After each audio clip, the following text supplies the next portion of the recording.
لیلۃ القدر خیر من الف شہر تنزل الملائکۃ والروح فیہا بإذن ربہم من کل امر سلام ہی حتی مطلع الفجر۔ صدق اللہ مولانا العظیم وصدق رسولہ النبی الکریم الرؤوف الرحیم۔ اللہم نور قلوبنا بالقرآن وزین اخلاقنا بالقرآن وادخلنا الجنۃ بالقرآن ونجنا من النار بالقرآن۔ قال اللہ تعالی وتبارک فی شان حبیبہ مخبرا وآمرا ان اللہ وملائکتہ یصلون علی النبی یا ایھا الذین آمنوا صلوا علیہ وسلموا تسلیما۔ اللہم صلی علی سیدنا و مولانا محمد معدن الجود والکرم صلاۃ و سلاما علیک یا سیدی یا رسول اللہ۔ تمام حمد و ثنا، تعریف و توصیف اللہ جل مجدہ الکریم کی ذات بابرکات کے لیے، جو خالق کائنات بھی ہے اور مالک شش جہات بھی۔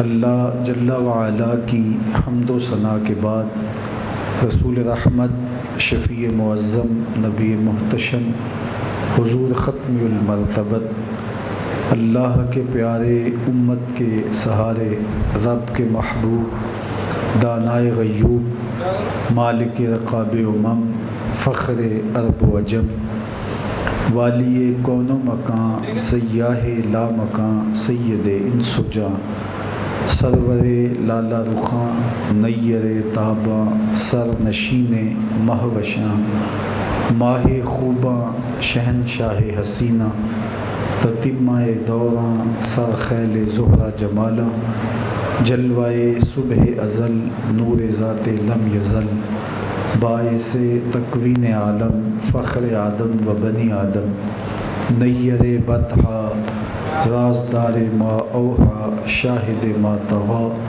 صاحب علم نشرہ، معصوم آمنہ احمد مجتبیٰ، حضرت محمد مصطفیٰ صلی اللہ علیہ وآلہ وسلم کے حضور ناز میں اپنی عقیدتوں، ارادتوں اور محبتوں کا خراج پیش کرنے کے بعد، واجب الاحترام معزز محترم محتشم سامعین، خواتین و حضرات، ناظرین و ناظرات، السلام علیکم ورحمۃ اللہ وبرکاتہ۔ موسم رحمت رمضان المبارک اپنی تمام توانائیوں کے ساتھ جلوہ افروز ہوا، اور آج اپنی برکتوں اور انوار کو پورے بانکپن کے ساتھ لٹا رہا ہے۔ یہ شب رحمت اپنے دامن میں اتنی برکتیں رکھتی ہے کہ کسی اور رات کو یہ برکتیں نصیب نہیں ہیں۔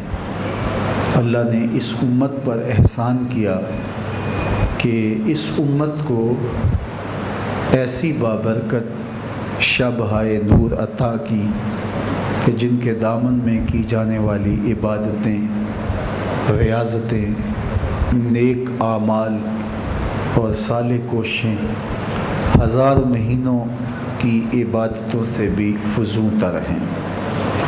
اور یہ اعزاز، یہ تکریم، یہ عزت اللہ نے ہمیں حضور کے صدقے سے نصیب فرمائی ہے۔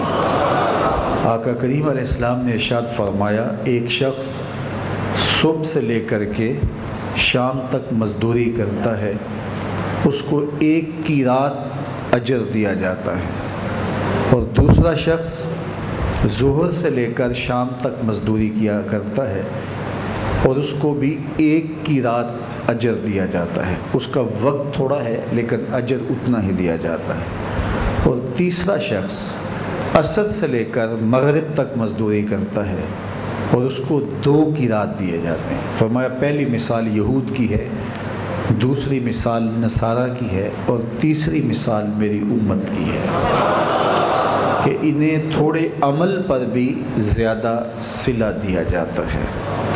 حتیٰ کہ اس امت کو اللہ نے یہ اعزاز عطا کیا کہ یہ نیکی کی محض نیت کرے تو نامہ اعمال میں نیکی لکھ دی جاتی ہے۔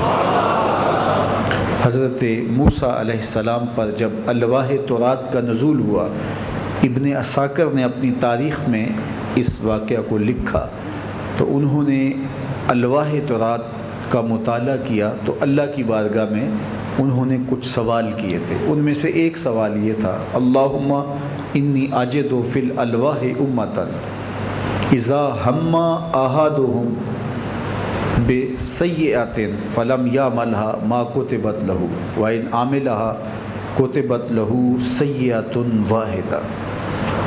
اے اللہ، میں نے ایک ایسی امت کا تذکرہ پڑھا ہے، ان میں سے اگر کوئی برائی کا ارادہ کرتا ہے لیکن برائی کرتا نہیں تو نامہ اعمال کے اندر برائی نہیں لکھی جاتی، اور اگر وہ برائی کرتا ہے تو ایک کرتا ہے ایک ہی لکھی جاتی ہے۔ اور صحیح بخاری میں ایک روایت ہے، اس میں لفظ یہ ہیں کہ اگر وہ برائی نہیں کرتا تو اس کے نامہ اعمال کے اندر ایک نیکی لکھی جاتی ہے، یعنی برائی کے ارادے سے نامہ اعمال میں برائی نہیں لکھی جاتی، اور ارادہ کرنے کے بعد جب وہ برائی نہیں کرتا تو نامہ اعمال کے اندر نیکی لکھی جاتی ہے کہ اس نے ارادے کو ترک کیا ہے۔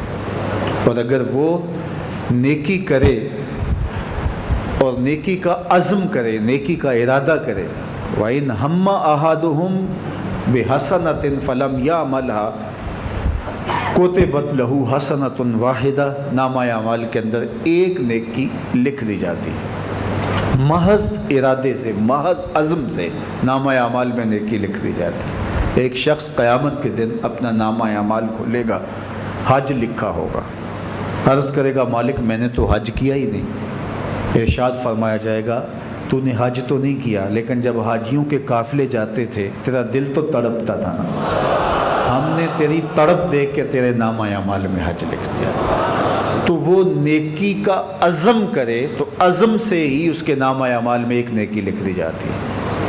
نیت المومن خیر من عملہ، مومن کی نیت اس کے عمل سے بہتر ہے، اور اگر وہ نیکی کر لے جو اس نے نیت کی نیکی کی، اللہ اس کو نصیب کر دے اور وہ نیکی کرتا ہے، کتبت لہو عشر حسنات، تو اس کے نامہ اعمال میں 10 نیکیاں لکھی جاتی ہیں۔ اور امام بخاری جو روایت لائے ہیں اس میں 10 سے لے کر 700 تک نیکیاں لکھی جاتی ہیں۔ اس نے نیکی کا عزم کیا اور نیکی نہیں کی تو نامہ اعمال کے اندر ایک نیکی لکھ دی گئی، اور اگر اللہ نے توفیق دے دی، حالات نیکی کرنے کے پیدا کر دیے اس کے لیے، اور اس نے نیکی کر لی، تو نامہ اعمال کے اندر 10 سے لے کر 700 تک نیکیاں لکھ دی گئی۔ اور برائی کی نیت کی، برائی کی نہیں، نامہ اعمال کے اندر برائی نہیں لکھی گئی، اور اگر اس نے نیت کرنے کے باوجود گناہ نہیں کیا تو نامہ اعمال کے اندر نیکی لکھ دی گئی، اور اگر اس نے گناہ کر لیا تو ایک کیا ایک ہی لکھا جائے گا، اور اگر توبہ کی تو وہ بھی مٹا دیا جائے گا۔ بلکہ اللہ گناہوں کو بدل کے نیکیوں میں تبدیل کرتے ہیں۔ یہ اس امت کا اعزاز ہے، یہ اس امت کا فخر ہے کہ ایک نیکی پر 10 سے لے کر 700 تک اس کو ثواب دیا جاتا ہے۔ حضرت رابعہ بصریہ کی خادمہ نے ان سے کہا کہ مہمان آئے ہیں تو فرمایا ان کو کھانا پیش کرو۔ کہا باورچی خانے میں صرف ایک ہی روٹی پڑی ہے، کہا اس کو اللہ کی راہ میں خیرات کر دو۔ خادمہ نے وہ ایک پڑی ہوئی روٹی بھی اللہ کی راہ میں خیرات کر دی۔ چند لمحے گزرے تھے کہ دروازے پہ دستک ہوئی، پوچھا کون ہے دروازے پہ؟ کہا فلاں آقا کا بھیجا ہوا غلام، اس نے آپ کے لیے کھانا بھیجا۔ خادمہ نے وصول کیا، حضرت رابعہ نے کپڑا اٹھایا، گنا تو 5 روٹیاں تھیں، کہا اس کو واپس کر دو، اس کے آقا نے کسی اور گھر بھیجا ہوگا، یہ غلطی سے ہمارے گھر آ گیا۔ کھانا واپس کر دیا گیا۔ تھوڑی دیر کے بعد پھر دروازے پہ دستک ہوئی، من دق الباب، دروازہ کس نے کھٹکھٹایا، کون ہے؟ کہا فلاں آقا کا بھیجا ہوا غلام ہوں، میرے آقا نے آپ کے لیے کھانا بھیجا۔ خادمہ نے وصول کیا، حضرت رابعہ نے کپڑا اٹھایا، گنا تو 7 روٹیاں تھیں، کہا کہ اسے واپس کراؤ۔ اس کے آقا نے کہیں اور بھیجا ہوگا، وہ غلطی سے ہمارے گھر آ گیا۔ پھر دروازے پہ دستک ہوئی، پوچھا کون؟ کہا فلاں آقا کا بھیجا ہوا غلام ہوں، اور اس نے یہ کھانا بھیجا اور کہا حضرت رابعہ کو دے کے آنا ہے۔ خادمہ نے وصول کیا، حضرت رابعہ نے کپڑا اٹھایا گنا تو 10 روٹیاں تھیں، کہا ہاں یہ کھانا ہمارا ہے۔ تو خادمہ نے کہا کہ پہلے 2 بھی تو یہی کہتے تھے کھانا آپ کے لیے ہے۔ کہا میرے رب کا وعدہ ہے جو 1 دیتا ہے میں 10 دوں گا۔ تو میں نے کہا مالک 10 پوری کرے گا تو تیری بندی وصول کرے گا۔ اس امت کو یہ اعزاز دیا گیا کہ تھوڑے عمل پر زیادہ اجر نصیب ہوتا ہے۔ ایک نیکی پر 10 سے لے کر 700 تک اجر لکھا جاتا ہے، گناہ کے ارادے سے گناہ نہیں لکھا جاتا۔ تو فرمایا میری امت عصر کے وقت پہ ہے، تو عصر سے لے کر شام تک مزدوری پر 2 قرات ملتے ہیں۔ جب حضور نے فرمایا تو یہودی ناراض ہو گئے، تو فرمایا ناراضگی والی بات نہیں ہے، تمہیں تو اجر پورا ملا ہے لیکن اللہ نے ہمیں زیادہ عطا کیا ہے۔ تو ایک رات کو اتنا بڑھا دیا اور اس کی عظمتوں کو اتنا دوبالا کر دیا کہ 1000 مہینے سے ایک رات بھاری ہے۔ 1000 مہینے کے برابر نہیں ہے، خیر من الف شہر، 1000 مہینے سے افضل ہے، اشرف ہے۔ کتنی افضل ہے، کتنی اشرف ہے، ہمارے پیمانے اس کو ناپ نہیں سکتے، ہمارے ترازو اس کا وزن نہیں کر سکتے۔ 1000 مہینے کی عبادتیں، ریاضتیں، صدقہ و خیرات، صالح اعمال ایک طرف، اور اس ایک رات کا اجر ایک طرف، برابر نہیں ہوگا، یہ اجر پھر بھی اس سے زیادہ ہوگا۔ یہ اللہ نے حضور کے صدقے اس امت کو اعزاز عطا کیا، اس امت کو یہ عزت نصیب فرمائی ہے۔ بنی اسرائیل میں ایک شخص تھا جو جنگی لباس پہن کے 1000 مہینے تک محاذ پہ ڈٹا رہا۔ تو حضور علیہ الصلوۃ والسلام کے غلاموں نے جب یہ کہانی سنی تو ان کی طبیعتوں کے اندر یہ بات آئی کہ ہم تو اتنا لمبا عرصہ زندگی نہیں رکھتے کہ اتنی عبادت کریں۔ تو ان کے دل میں یہ بات آنے کی دیر تھی کہ یہ صورت نازل ہوئی، اور کہا کہ محبوب کے غلام پریشان نہ ہو، ہم ایک رات تمہیں ایسی دے دیتے ہیں کہ 1000 مہینے سے ایک رات ہی بہتر ہو۔ اب ایک رات زندگی میں بار بار آتی ہے اور ایک رات 1000 مہینے سے بہتر ہے، اور وہ زندگی میں بار بار آ رہی ہے، تو ذرا دیکھو کہ یہ امت کہاں پہنچ جاتی ہے۔ اللہ اکبر۔ تو خیر من الف شہر، 1000 مہینے سے ایک بابرکت رات افضل و اشرف اس امت کو عطا کر دی گئی۔ اس پر علماء کے اقوال ہیں کہ اشرف کس معنی میں ہے، افضل کس معنی میں ہے، خیر کس مفہوم میں ہے۔ تو بہت سارے مفسرین کا خیال یہ ہے کہ اس رات کو کی گئی عبادتیں، اس رات کو کی گئی ریاضتیں، اس رات کو کیے گئے صالح اعمال 1000 سال، 1000 مہینے میں کیے جانے والی عبادتوں، ریاضتوں اور صالح اعمال سے اشرف ہوں گے۔ ایک طرف 1000 مہینے میں کی گئی عبادتیں ہوں اور ایک طرف اس ایک شب میں کی گئی عبادتیں ہوں، تو یہ زیادہ افضل ہوں گی۔ جمہور کا یہی قول ہے، لیکن حضرت امام قرطبی فرماتے ہیں کہ 1000 مہینے میں جتنی رحمتیں برستی ہیں، ایک رات میں اللہ اتنی برکتیں اتار دیتا ہے، اتنی رحمتیں نازل فرما دیتا ہے۔ شاید اس کا یہ مفہوم بھی ہو کہ اس ایک رات میں جو کام ہوا 1000 مہینوں میں وہ کام نہیں ہو سکتا، کہ رب نے اس رات میں قرآن نازل کیا جو بنی نوع انسانیت کی ہدایت کے لیے ضامن ہے اور ان کو پستیوں سے اٹھا کے بلندیوں تک پہنچانے والا ہے۔ تو ایک رات کے دامن میں، ایک رات کے جھرمٹ کے اندر وہ پاکیزہ کلام نازل ہوا جو انسانی زندگی کے لیے اکسیر ہے، اور اس کے روحانی امراض کے لیے تریاق ہے، اس کے دکھوں کا مداوع ہے، اس کو پستیوں سے اٹھا کے بلندیوں تک پہنچاتا ہے، اس کی محرومیاں دور کرتا ہے، اور اس کو پستیوں سے اٹھا کے مالک کی دہلیز تک لے آتا ہے۔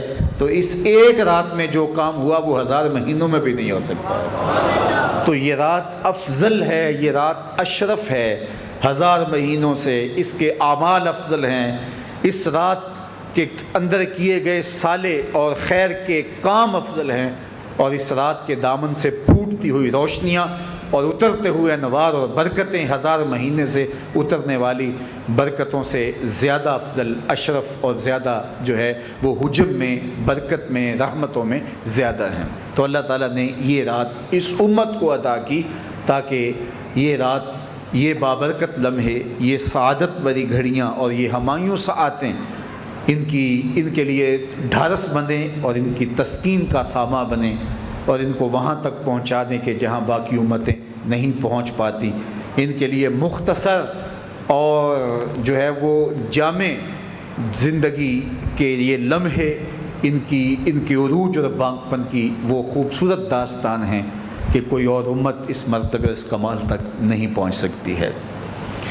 اب یہ رات ہے کون سی؟ اس پر تقریباً 40 اقوال موجود ہیں، لیکن جمہور کی رائے یہی ہے کہ یہ رات 27ویں شب ہے۔ لیلۃ القدر رمضان المبارک کے آخری عشرے کی طاق راتوں میں تلاش کرنے کی تلقین کی گئی، اور حضرت ابی بن قعب رضی اللہ تعالیٰ عنہ قسم کر کے کہتے تھے کہ میں اللہ کی قسم اٹھاتا ہوں کہ یہ مبارک شب 27ویں شب ہی ہے، لیکن اللہ کی حکمت کے اس کو مشخص نہیں کیا گیا، متعین نہیں کیا گیا، چونکہ جس طرح یہ بابرکت رات متعین اور مشخص کر دی جاتی تو جس طرح اس رات کے دامن میں نیکیاں اور اعمال صالحہ کا حجم اتنا زیادہ ہے کہ 1000 مہینے سے بہتر، تو پھر اگر کوئی جانتے بوجھتے ہوئے اس رات میں گناہوں کا عادی گناہ کر بیٹھتا تو پھر وہ کہاں کھڑا ہوتا۔ تو اس کو پوشیدہ رکھنے کے اندر بھی حکمت تھی، اور اس کو مخفی رکھنے کے اندر بھی یہ اللہ تعالیٰ جل شانہ کا احسان اور اس کی کرم نوازی ہے اس امت پر۔ سیدنا علی المرتضیٰ رضی اللہ تعالیٰ عنہ کو حضور نے فرمایا یہ شخص سویا ہوا ہے، اس کو اٹھا دو۔ تو حضرت علی المرتضیٰ نے عرض کی یا رسول اللہ، میرے ماں باپ آپ پہ قربان ہوں، آپ نیکی کے کاموں میں پہل کرتے ہیں، تو آپ تشریف فرما تھے تو آپ نے نہیں اٹھایا، تو مجھے ارشاد فرما رہے ہیں میں تیار ہوں، لیکن میں یہ سمجھنا چاہتا ہوں کہ آپ ہر نیکی کے کام میں پہل فرمائیں، لیکن اس شخص کو آپ نے بیدار نہیں کیا اور مجھے حکم دے رہے ہیں، میں تعمیل کرنے کے لیے تیار ہوں، لیکن یہ ارشاد فرمائیے۔ تو فرمایا کہ میں نے اس لیے نہیں اٹھایا، یہ شخص نیند کے غلبے میں ہے، تو اگر یہ اٹھنے سے انکار کر دے تو میرا انکار کرے گا تو کہاں جائے گا۔ تو یہ شفقت تھی حضور علیہ السلام کی۔ آپ جانتے ہیں حضور نے زندگی بھر اذان نہیں دی، صرف ایک اذان حضور نے دی ہے، اور وہ بھی ایک سفر میں حضور علیہ السلام نے اذان پڑھی ہے، باقی حضرت بلال حبشی اذان دیتے تھے، حضرت عبداللہ ابن مکتوم اذان دیتے تھے، حضرت ابو معذورہ اذان دیتے تھے، اور صحابی تھے جو اذان دیتے تھے۔ حضور علیہ السلام نے سفر میں ایک مرتبہ اذان دی ہے، سارے لوگ تھے، حضور نے اذان دی اور لوگوں نماز پڑھی، باقی حضور نے کبھی اذان نہیں دی۔ کیوں؟ اس لیے اگر حضور کہیں حیا علی الصلاۃ اور کوئی آئے نہ، پھر بچتا اس کا کچھ نہیں ہے۔ تو سفر میں تو سارے موجود تھے اس لیے اذان دی اور سارے آ گئے، تو اگر متعین کر دی جاتی لیلۃ القدر اور پھر اس میں کوئی گناہ کر بیٹھتا، کوئی عادی مجرم جرم کر بیٹھتا، پھر محرومیوں کی اس گہرائیوں میں گرتا کہ نکلنے کا راستہ نہ پاتا۔ اس امت پر احسان ہے کہ لیلۃ القدر کو متعین اور مشخص نہیں کیا گیا اور اس کو مخفی رکھا گیا۔ ایک تو یہ کہ ہم پورا عشرہ جاگیں اور پورا عشرہ بیدار رہ کے اس رات کو تلاش کرنے کی کوشش کریں۔ حدیث پاک میں آتا ہے کہ حضور علیہ السلام اس آخری عشرے کے اندر خود بھی جو ہے وہ کمر بستہ ہو جاتے اور اپنے اہل و عیال کو بھی جگاتے۔ شدہ میزرہو کے لفظ ہیں، حضور علیہ السلام جو ہے تہ بند کس لیتے، اور جتنی عبادت حضور اس عشرے میں کرتے تھے پورے رمضان میں نہیں کیا کرتے تھے۔ تو اس عشرے کے اندر ان بالخصوص طاق راتوں میں جاگ کے اس رات کی برکتیں حاصل کرنے کی کوشش کی جائے، تاکہ امت کم از کم 5 راتیں تو بیدار رہ کے اس مبارک رات کو تلاش کرنے کی کوشش میں لگی رہے۔ باقی جمہور لوگ کہتے ہیں، اہل علم کا یہ موقف ہے کہ 27ویں شب ہی غالب یہ رات ہے، تو اللہ نے آج یہ رات ہمیں نصیب کی، اور اس رات میں کی گئی دعائیں مستجاب ہوتی ہیں، اس رات میں مانگی ہوئی دعائیں قبول ہوتی ہیں، اللہ جل شانہ کی رحمتیں خاص طور پہ اترتی ہیں، حضرت جبریل امین اس رات کو اترتے ہیں، فرشتوں کے جھرمٹ لے کر کے اترتے ہیں، فرشتوں کے جھرمٹ میں حضرت جبریل امین آتے ہیں۔ اچھا، لیلۃ القدر کو علماء نے کہا کہ یہ قدر والی رات ہے، اس سے مراد قدر و منزلت ہے، اور کہا کہ یہ تقدیر ساز رات ہے، اس میں فیصلے ہوتے ہیں، اس لیے اس کو لیلۃ القدر کہا گیا۔ لیکن قدر کا ایک مفہوم کمی کے معنی میں بھی آتا ہے، تو یہ رات جو ہے وہ کمی والی رات ہے، تو اس کا کیا مفہوم؟ تو علماء نے کہا کہ اس رات فرشتے اتنے زیادہ اترتے ہیں کہ زمین میں جگہ کم پڑ جاتی ہے، فرشتے چپے چپے پہ موجود ہوتے ہیں، اور وہ آتے کیوں ہیں؟ اللہ اکبر، یہ سلامتی کی رات ہے، یہ امن کی رات ہے، فرشتے رحمتیں لیے اور برکتوں اور انوار کو اپنے جلووں میں لیے جلوہ گر ہوتے ہیں، رحمتیں بانٹتے ہیں، برکتیں بانٹتے ہیں، اور فرشتے اللہ کے بندوں کی عبادتیں اور ریاضتیں دیکھنے آتے ہیں۔ اللہ اکبر، اب فرشتوں کی تسبیح و تحلیل، فرشتوں کا ذکر اذکار، فرشتوں کے سجدے، ان کا رکوع اور ان کا قیام، وہ تو فرشتوں کے سجدے ہیں، تو پھر بندوں کے سجدے، بندوں کے رکوع اور بندوں کے قیام اور بندوں کی عبادتیں فرشتے کیا دیکھیں گے؟ تو علماء کہتے ہیں بندے جب اپنے گناہوں سے نادم ہو کے، شرمندہ ہو کے روتے ہیں، اور بندوں کے گڑ گڑانے سے جو نور نکلتا ہے وہ فرشتوں کی تسبیح و تحلیل میں بھی نہیں ہوتا، وہ رش کرتے ہیں ان کی عبادت پر۔ اہل علم نے کہا کہ بندے، فرشتے ان کی عبادت دیکھتے ہیں تو کیا ان کے گناہ نہیں دیکھتے؟ انہوں نے جو جرم کیے ہیں، کیا فرشتے وہ نہیں دیکھ پاتے؟ تو کہا ہاں، نہیں دیکھ پاتے۔ اللہ تعالیٰ فرشتوں کو رسائی دیتا ہے کہ وہ لوح محفوظ کو پڑھ لیں اور ان بندہ کے نامہ اعمال کو پڑھیں، وہ نیکیاں پڑھتے ہیں، اور جب بندے کے گناہوں کی فہرست آتی ہے، اللہ فرشتوں اور بندے کے گناہوں کے درمیان حجاب کر دیتا ہے۔ اس امت کو فرشتوں کے سامنے بھی اللہ رسوا نہیں ہونے دیتا۔ یہ امت حضور کے صدقے عزتوں کی اس مسند پہ بیٹھی ہے، اس اعزاز اور تکریم سے مالا مال ہے کہ جو اسی امت کا حصہ ہے۔ میں کہتا ہوں ساری زندگی پیشانی سجدے میں رکھ کے روتا رہوں، حق کے شکر پھر بھی ادا نہ ہو کہ ہم حضور کے غلام ٹھہرے۔ شاہوں سے ملا ہے نہ تونگر سے ملا ہے، اللہ کا عرفان اسی در سے ملا ہے، اوروں کو ملا ہے تو مقدر سے ملا ہے، مجھ کو تو مقدر بھی تیرے در سے ملا ہے۔ یہ میرا اور آپ کا بخت کہ ہم حضور کے غلام ٹھہرے، حضور کی امتی ٹھہرے۔ حضرت موسیٰ علیہ السلام نے جب الواح تورات میں تذکرہ پڑھا ایک امت کا کہ جن کو اللہ تعالیٰ یہ اعزازات دے گا کہ نیکی کے ارادے سے محض نیکی لکھ دی جائے گی، گناہ کے ارادے سے گناہ نہیں لکھا جائے گا، تو اللہم اجعل، تو حضرت موسیٰ علیہ السلام نے کہا کہ مالک یہ امت میری امت بنا دے، اللہم اجعلھا امتی، اللہ یہ امت میری امت بنا دے۔ قال تلک امت احمد، کہا یہ تو میرے پیارے احمد کی امت ہے۔ تو ایک رات اتنی بابرکت اور ایک رات اتنی منور اور تابہ ان کو دے دی گئی کہ 1000 مہینے سے یہ ایک رات بہتر ہے۔ یہ رات بہتر کیوں ہے؟ اس رات کو نسبت ہے کتاب رحمت قرآن مجید سے۔ اس رات میں قرآن نازل ہوا، بیت العزہ میں قرآن کا نزول ہوا، پھر 23 سال کے اندر تدریج کے ساتھ حضور کے قلب اطہر پر قرآن نازل ہوتا رہا۔ تو جس رات قرآن نازل ہوا وہ رات عزتوں اور شانوں کے اس مقام پہ پہنچی کہ کسی اور رات کو وہ اعزاز نہیں ملا، اس لیے کہ اس رات کو قرآن نازل ہوا۔ یار جس رات کو قرآن نازل ہوا وہ رات تو شب قدر کہلائی، 1000 مہینوں سے بہتر ہو گئی۔ اس کا درجہ اور اس کی رفعتیں یہ ہیں کہ فرشتے روح الامی اترتے ہیں اس رات کے دامن میں۔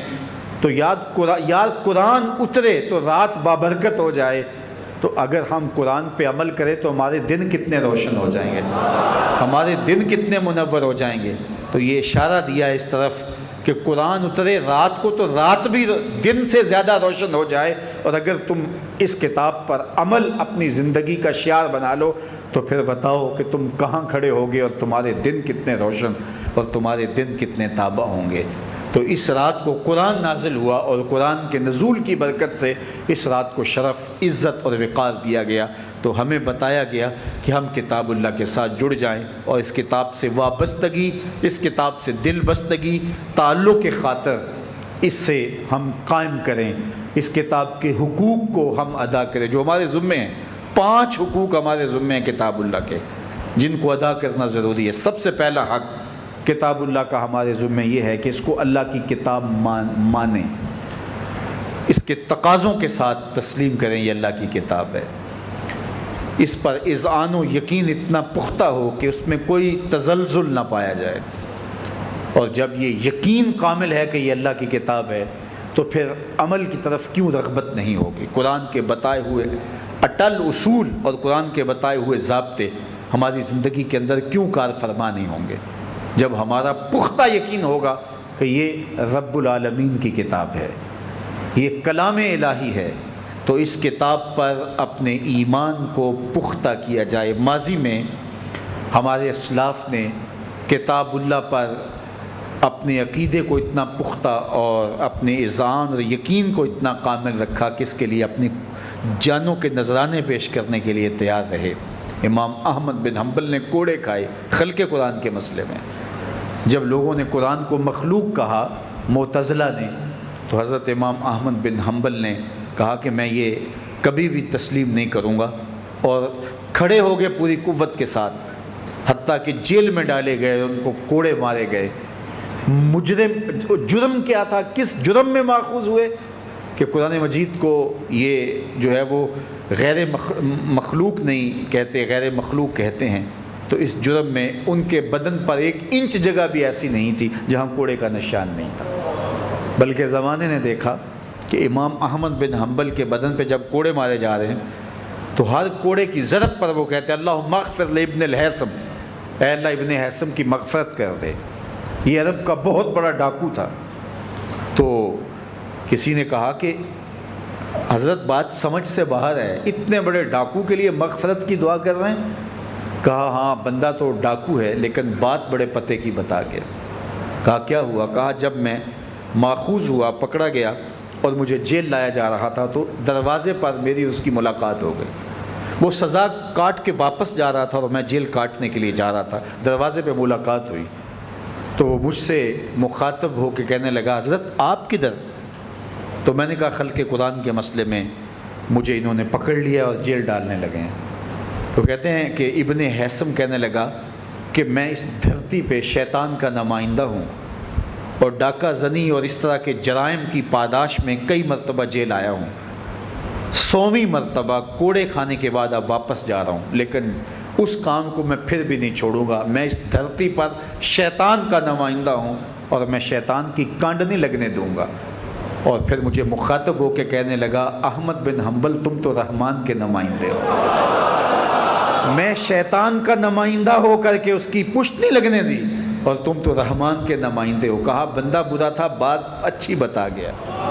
تو جب کوڑے کی ضرب سے تکلیف ہوتی ہے تو مجھے وہ یاد آ جاتا ہے جب وہ شیطان کے لیے اتنی قوت سے کھڑا تھا تو میں رحمان کے لیے کیوں کھڑا نہ ہوں؟ تو اس کتاب کے ساتھ اپنے اذعان کو، اپنے یقین کو پختہ کر لیجئے۔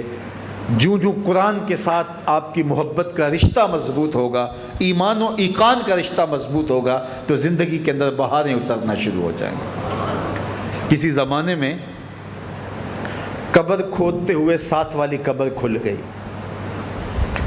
1 اینٹ گری تو لوگوں نے دیکھا کہ اندر سے خوشبوئیں آ رہی ہیں، تجسس و شوق پیدا ہوا۔ 1 اینٹ گری تھی، دوسری اینٹ خود نکال دی تو اندر جھانک کے دیکھا کہ صاحب قبر کا کفن بھی میلا نہیں ہوا اور تازہ گلاب کھلے ہوئے۔ بڑی حیرت ہوئی، خیر قبر بند کر دی اور قبر کے نشان سے صاحب قبر کی تلاش میں نکلے۔ خیر گھر مل گیا اور اس کی بیوہ ابھی موجود تھی، اگرچہ بہت بوڑھی ہو چکی تھی۔ تو لوگوں نے کہا کہ ہم قبر کھود رہے تھے اور تیرے شوہر کی قبر کھل گئی اور ہم نے دیکھا کہ اس کا کفن بھی میلا نہیں ہوا اور تازہ گلابوں سے اس کی لہد مہک رہی ہے۔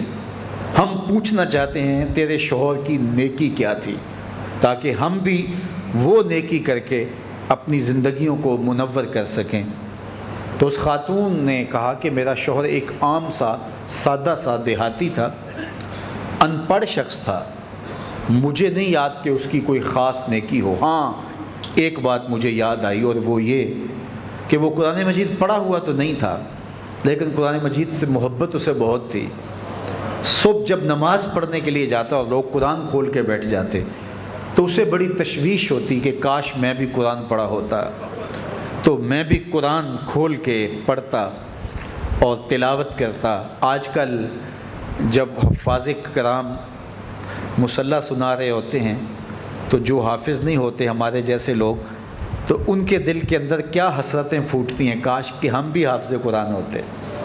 تو یہ آرزو تو بندے کے دل میں پیدا ہوتی ہے کہ ہم بھی مصلی پہ کھڑے ہوتے اور قرآن سنا رہے ہوتے اور سویر سے شام تک قرآن پڑھتے رہتے، ہماری زندگی قرآن مجید کے ساتھ جڑی ہوتی۔ تو وہ حسرت کرتا کاش میں قرآن پڑھا ہوتا تو میں بھی صبح قرآن مجید پڑھتا۔ خیر وہ بوجھل قدموں سے گھر آ جاتا اور طاق پہ رکھا ہوا قرآن مجید کا نسخہ اٹھاتا، اس کو کھولتا، چومتا اور ایک ایک سطر پہ انگلی پھیرتا جاتا اور کہتا مالک مجھے نہیں پتا یہ کیا لکھا ہے، لیکن جو لکھا ہے سچ لکھا ہے۔ پھر دوسری سطر پہ انگلی پھیر کے کہتا مالک یہ بھی حق لکھا ہے۔ تو اس طرح روزانہ 5-4 صفحات کے اوپر انگلی پھیرتا اور یہ کہتا مالک یہ بھی سچ ہے، یہ بھی حق ہے، یہ بھی تیرا کلام ہے اور یہ بھی سچ ہے۔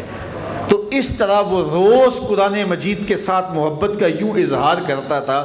آج اس کا جو کفن بھی میلا نہیں ہوا، یہ قرآن سے محبت کی دلیل ہے، یہ قرآن سے محبت کا نتیجہ ہے کہ آج اس کی قبر خوشبوؤں سے بھری ہوئی ہے۔ تو قرآن پر ایمان لانا یہ ہمارا پہلا حق ہے قرآن کا ہمارے ذمہ۔ دوسرا حق، اس کو صحت لفظی کے ساتھ پڑھنے کی کوشش۔ اپنی زندگی میں قرآن کی تلاوت کو شامل کر لو، تمہارا کوئی دن بھی قرآن کے بغیر نہ گزرے۔ قرآن مجید تمہاری زندگی میں لازم ہو۔ اپنی صبح کا آغاز کتاب اللہ سے کرو، زندگی میں روشنی ہوگی، سکون ہوگا، طمانینت ہوگی۔ لوگوں کے پاس مال و زر کے انبار نہیں تھے، لیکن لوگ کہتے تھے ہم پرسکون ہیں۔ اور آج ارب پتی بھی کہتا ہے دل کا چین نہیں ہے، دل کا قرار نہیں ہے۔ میاں دل کا قرار پیسے میں تھوڑا ہے، دل کا قرار چاہتے ہو الا بذکر اللہ تطمئن القلوب، اللہ کے ذکر میں طمانینت قلب ہے، دلوں کا قرار ہے۔ قرآن مجید کو اپنی زندگی میں شامل کر لو کہ تمہارا کوئی دن قرآن کے بغیر نہ گزرے۔ صحت لفظی کے ساتھ قرآن مجید پڑھو۔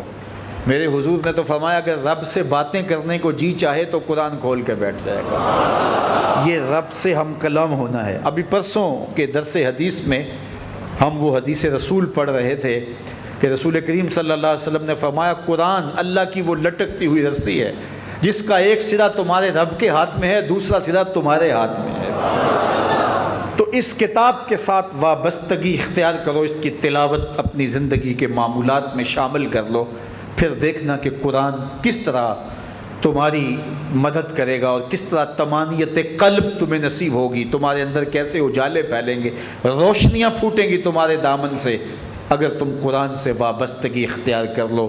تو دوسرا حق اس کا یہ ہے کہ اس کو صحت لفظی کے ساتھ تلاوت کرنے کا مزاج بناؤ۔ علامہ اقبال علیہ رحمہ کہتے ہیں میں بچپن سے ہی قرآن مجید پڑھنے کی عادت رکھتا تھا، آواز بھی بہت اچھی تھی اور لے کے ساتھ ہمارے گھر کا ماحول ایسا تھا کہ میں قرآن مجید کی تلاوت کبھی بھی ترک نہیں کی تھی۔ ہماری صبح کا آغاز ہی قرآن مجید کی تلاوت سے ہوتا، لیکن آخری عمر جب ہوئی تو گلا خراب ہو گیا، تو قرآن مجید پڑھتے تو تھے لیکن اس طرح لے سے پڑھنا مشکل ہو گیا۔ تو جس طرح لوگ حال پوچھتے ہیں جناب کیا حال ہے، تو لوگ بتاتے ہیں کہ یہاں درد ہو رہی ہے اور یہ مسئلہ ہے، یہ مسئلہ ہے، لیکن اقبال سے کوئی جا کے پوچھتا کہ حضرت کیا حال ہے، تو اقبال کہتے کہ لطف قرآن سحر باقی نہ مان، باقی سارے مسئلے ٹھیک چل رہے ہیں، قرآن کا لطف باقی نہیں رہا۔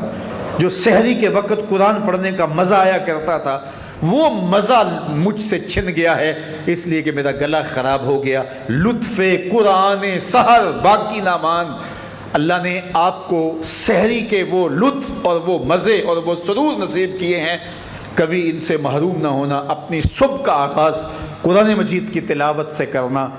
اور اقبال نے اپنے ایک دوست کو لکھا، کتنی خوبصورت بات لکھی، کہا قرآن مجید کا مفہوم اور ترجمہ نہیں بھی آتا پھر بھی قرآن مجید پڑھتے رہنا، خالی ناظرہ قرآن مجید پڑھنے سے دل کا تعلق رسول اللہ کے دل سے جڑ جاتا ہے، اس لیے کہ قرآن حضور کے قلب اطہر کے اوپر نازل ہوا تھا۔ اس قرآن اس کا دوسرا حق یہ ہے اس کی تلاوت کی جائے۔ تیسرا حق اس کتاب کا کہ اس کے مفاہیم و مطالب کو سمجھنے کی کوشش کی جائے۔ یہ قرآن ہمیں بتاتا کیا ہے؟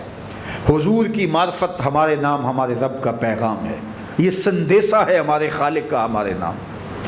تو ہم اس کو سمجھیں کہ اس میں ہمارے نام پیغام کیا ہے، ہمارے نام میسج کیا ہے، اور ہم اس کو سمجھ کے پھر اس کا چوتھا حق ادا کر سکیں گے، اور وہ یہ ہے اس پہ عمل کرنا۔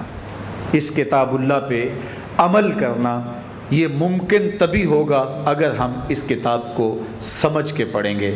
یہ کتاب ہمارے نام پیغام کیا دیتی ہے، کہاں سے روکا ہے، کہاں سے اس کتاب نے ہمیں جو ہے وہ منع کیا اور کن امور کے بجا لانے کی تلقین کی ہے۔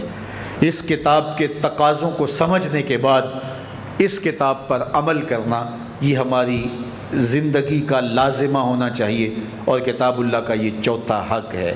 لیکن افسوس ہم نے کتاب اللہ کے ساتھ جڑنے کی بجائے اس کتاب کو طاق پر سجا دیا، اور اس کے مفاہیم سے ہم نہ آگاہ ہو سکے۔ اب تو تلاوت بھی موقوف ہوگی، کسی زمانے میں لوگ تلاوت ضرور کیا کرتے تھے، اب تلاوت بھی موقوف ہو گئی، عمل تو قصہ پارینہ بن گیا۔ ہماری زندگی اس کتاب کی مطابقت میں گزرنی چاہیے تھی۔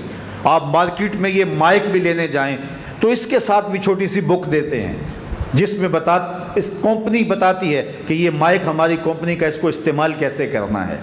یار آپ جہاں سے جو چیز خریدے تو اس کے ساتھ چھوٹی سی بک ضرور ملتی ہے، اور اس کا طریقہ استعمال بتایا جاتا ہے۔ جس خالق نے انسان کو پیدا کیا اس نے ساتھ قرآن بھی دیا ہے، اس کو پڑھتے جاؤ، زندگی گزارتے جاؤ۔ زندگی ٹینشنوں کا مجموعہ نہیں ہوگی، زندگی جو ہے وہ خوبصورت تمہیں دکھائی دے گی، زندگی حسین اور جمیل دکھائی دے گی، اس لیے کہ یہ زندگی قرآن کی مطابقت میں گزرے۔ اور ایک مومن کی زندگی تو قرآن کے بغیر گزرنی ہی نہیں چاہیے۔ گر تمی خواہی مسلمان زیستن، نیست ممکن جز بقرآن زیستن۔ اگر تو مسلمان بن کے جینا چاہتا ہے تو قرآن کے بغیر جی نہیں سکتا ہے، تیری زندگی ہی قرآن ہے۔ آج پوری دنیا کے اوپر مسلمان ذلت اور رسوائی کی زندگی کاٹ رہے ہیں۔ کبھی سوچا کہ یہ کیوں ہے؟ اقبال نے جب شکوے کی زبان کھولی تو لہجہ تھوڑا تلخ ہو گیا، لیکن جب جواب آیا تو سارا نشہ اترتا ہے۔ شکوے کا لہجہ یہ ہے، صفائے دہر سے باطل کو مٹایا ہم نے، نو انسانی کو غلامی سے چھڑایا ہم نے، تیرے کعبے کو جبینوں سے بسایا ہم نے، تیرے قرآن کو سینوں سے لگایا ہم نے، پھر بھی ہم سے گلہ ہے کہ وفادار نہیں، ہم وفادار نہیں تو بھی تو دلدار نہیں۔ بڑا سخت لہجہ ہوا، لیکن جب جواب آیا تو سارا نشہ حرم ہوتا ہے۔ لفظ وہ یا صرف صیغہ بدلتا ہے۔ اب آواز ادھر سے آ رہی ہے، جواب شکوہ، صفائے دہر سے باطل کو مٹایا کس نے، نو انسانی کو غلامی سے چھڑایا کس نے، میرے کعبے کو جبینوں سے بسایا کس نے، میرے قرآن کو سینوں سے لگایا کس نے، تھے تو آبا وہ تمہارے ہی مگر تم کیا ہو، ہاتھ پہ ہاتھ دھرے منتظر فردا ہو، ہر کوئی مست مئے ذوق تن آسانی ہے، تم مسلمان ہو یہ انداز مسلمانی، حیدری فقر ہے نئے دولت عثمانی ہے، تم کو اسلاف سے کیا نسبت روحانی ہے، وہ معزز تھے زمانے میں مسلمان ہو کر، تم خار ہوئے ہو تارک قرآن ہو کر۔ ہماری پستی، ذلت، نکبت، رسوائی کتاب اللہ سے دوری کے نتیجے میں۔ آج کتاب اللہ سے ہمارا تعلق وجوبی سا رہ گیا ہے، واجبی سا تعلق ہمارا اس کتاب سے رہ گیا ہے، اس کے مفاہیم سے ہم آگاہ تک نہیں ہیں۔ قرآن کہاں روک رہا ہے؟ قرآن مجید کی تعلیمات کیا ہیں؟ اس کی تلاوت ہماری زندگی کا جزو لا ینفک ہونا چاہیے تھا۔ اس کی تلاوت کے بغیر زندگی گزرتی نہ۔ یہ کتاب زندہ ہے، یہ پستیوں سے اٹھا کے اوج ثریا تک پہنچانے والی کتاب ہے۔ یہ کتاب ہماری زندگی میں اجالے بھر دے، روشنیاں بھر دے، لیکن ہم نے اس کتاب کے ساتھ سلوک کیا کیا؟ بڑا خوبصورت لہجہ اختیار کیا اقبال نے، ببند صوفی و ملا اسیری، حیات از حکمت قرآن گیری۔ بآیاتش ترا کار جزی نیست کیا یاسین او آساں بمیری۔ اللہ اکبر۔ اقبال کہتے ہیں کہ تو نے اس دور کے صوفی نے اور اس دور کے ملا نے تیرے ساتھ زیادتی کی ہے، ببندے صوفی و ملا اسیری، تو پھنس گیا ان کے پھندے میں۔ صوفی نے بھی تجھے اور سمت لگا دیا اور مولوی نے بھی تجھے اور سمت لگا دیا۔ جو منصب تھا صوفی و ملا کا، تجھے جس راستے پہ ڈالنا تھا اس راستے پہ انہوں نے تجھے نہیں ڈالا، تجھے کسی اور راہ پہ ڈال دیا۔ ببندے صوفی و ملا اسیری حیات از حکمت قرآن گیری۔ اللہ اکبر۔ اقبال کہتے ہیں کہ تو قرآن مجید کی حکمت سے آشنا نہ ہو سکا، قرآن سے تیری وابستگی نہ ہو سکی، اس کتاب سے تیری دل بستگی نہ ہو سکی، اس کتاب سے تیرا تعلق مضبوط نہ ہو سکا۔ کیوں کہ جب تیرے بوڑھے کی روح اٹک گئی، قرآن سے تجھے اتنا سروکار ہے کہ جب تیرے بوڑھے کی روح اٹکی تو سورہ یاسین لے کے بیٹھ گیا کہ میں اس کی تلاوت کروں اور اس کی روح آسانی سے نکل جائے۔ وہ کہتے ہیں اس میں کوئی شک نہیں کہ اس کی روح آسانی سے نکلتی ہے، سورہ یاسین کا مرنے والے کو فائدہ پہنچتا ہے، مجھے اس پہ کوئی اعتراض نہیں ہے، لیکن کہتے ہیں مجھے افسوس اس بات سے ہے کہ اس قرآن سے بھی تو نے مرنا ہی سیکھا، کاش اس قرآن سے جینا سیکھ لیا ہوتا۔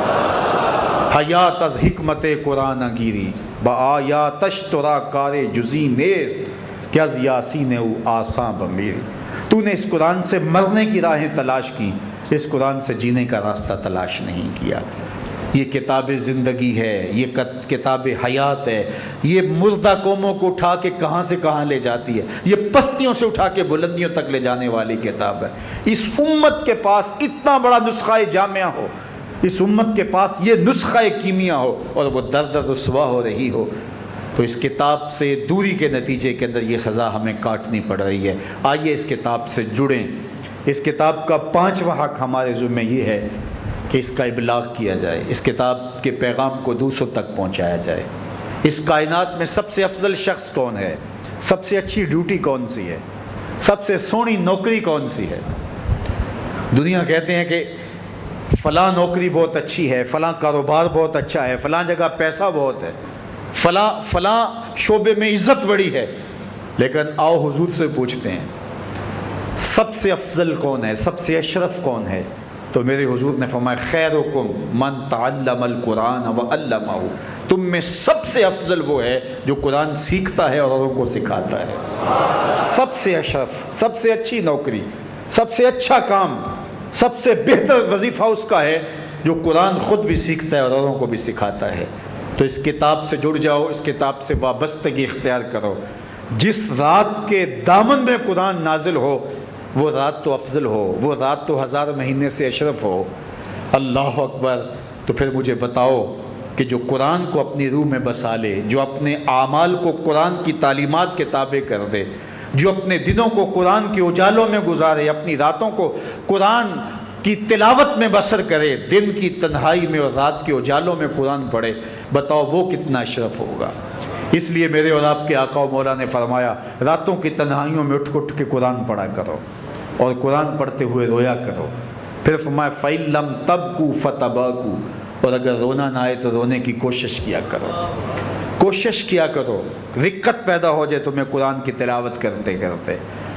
حضرت داتا گنج بخش علی حجویری علیہ رحمہ سے ایک مرید نے کہا حضرت اگر رونے کی کوشش کریں پھر بھی رونا نہ آئے، فرمایا پھر اپنے مقدر پہ رویا کرو۔ تم اتنے سنگ دل ہو گئے ہو کہ تمہاری آنکھیں آنسوں کا خراج نہیں دیتی ہیں۔ تو اس کتاب کے ساتھ جڑ جاؤ، تعلق کو مضبوط کر لو، اور اس کتاب سے وابستگی تمہیں دنیا آخرت کی بہتری کی ضمانت فراہم کرے گی۔ اور یہ کتاب زندہ ہے، اس کا پیغام کبھی فرسودہ نہیں ہوا، اس کا پیغام کبھی پرانا نہیں ہوا۔ ہر دور کے تقاضوں سے یہ کتاب ہم آہنگ ہے، اور یہ کتاب ہر شخص کی ضرورت کی کفالت کرتی ہے۔ اور پھر اللہ نے اس کو اتنا آسان کیا ہے، اتنا جامع بنایا ہے کہ ہر طبقہ زندگی کے شخص کے لیے قرآن کافی ہے، ہر شخص کی ضرورت کا کفیل ہے۔ اس کو ایک عام شخص پڑھے تو اس کو بھی نور ملتا ہے، ایک نقطہ رس شخص نقطہ بھی شخص اس قرآن کا مطالعہ کرے تو اس کو بھی روشنی ملتی ہے. ایک فلسفی پڑھے تو محروم وہ بھی نہیں ہوتا. جو بھی اس قرآن سے پڑھے, دیکھیے کچھ کتابیں ایسی ہوتی ہیں وہ بچوں والی ہوتی ہیں, جو پڑھے لکھے لوگ ہیں ان کی کوئی دلچسپی وہاں نہیں ہوتا. الف انار اور بے بکری میں انہیں کوئی دلچسپی نہیں ہوتی. اور جو بڑی کتابیں ہیں بچوں کی سمجھ سے ورا ہوتی ہیں. لیکن یہ واحد قرآن ہے, جس طبقے کا شخص بھی پڑھے, ان پڑھ پڑھے تو اس کو بھی نور ملتا ہے. میں دیکھتا ہوں تلاوت ہو رہی ہوتی ہے, تلاوت چل رہی ہوتی ہے, اور تلاوت عربی میں ہے, اور بندہ عربی جانتا نہیں ہے, وہ بھی جھوم رہا ہوتا ہے, اس کو بھی حظ مل رہا ہوتا ہے. اس طرح اس قرآن مجید کو جو بھی پڑھے, جو بھی اس سے فیض لینا چاہے, ہم ہوئے تم ہوئے کہ میر ہوئے, اس کی زلفوں کے سب ہی اسیر ہوئے. یہ کتاب ہر طبقہ زندگی کو روشنی دیتی ہے. یہ قیامت تک آنے والی انسانیت کے لیے رشد و ہدایت کا صحیفہ ہے. اس کتاب سے جڑ جانے سے بلندیاں نصیب ہوتی ہیں. جس رات کو یہ کتاب اترے وہ رات تو لیلۃ القدر کہلائے.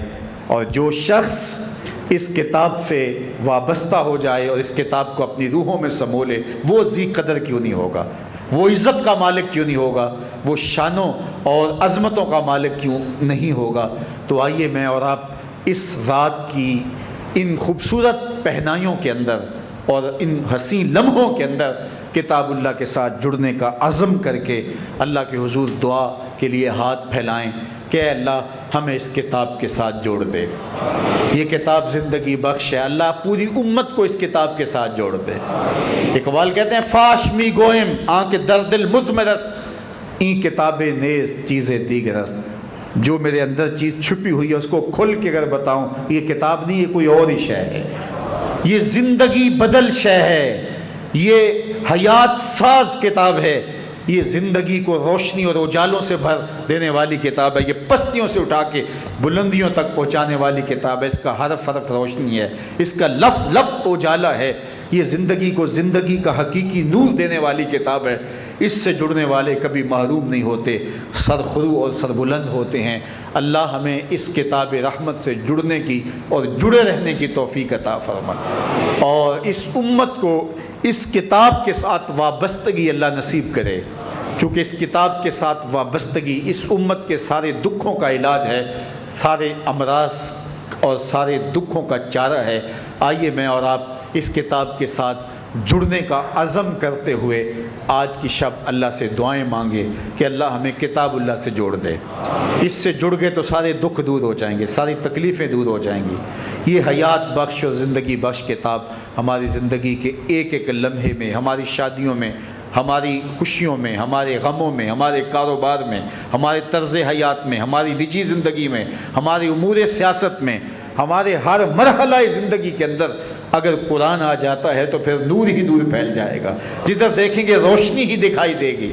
لیکن اگر اس کتاب سے جو ہے وہ دوری ہوتی ہے تو اس کتاب سے مہجوری ہمیں برباد کر کے رکھ دے گی, اور یہ مہجوری ہی اس وقت امت مسلمہ کے زوال کا سبب ہے. اللہ اس امت کو کتاب اللہ کے ساتھ وابستگی نصیب فرمائے. وآخر دعوانا ان الحمد للہ رب العالمین. اب ہم دعا کی طرف بڑھتے ہیں. اس سے قبل حضرت ام المومنین سیدہ عائشہ رضی اللہ تعالی عنہا سے منقول ایک روایت, عرض کی یا رسول اللہ صلی اللہ علیہ وآلہ وسلم, اگر میں لیلۃ القدر کو پالوں تو پھر کون سی دعا پڑھوں؟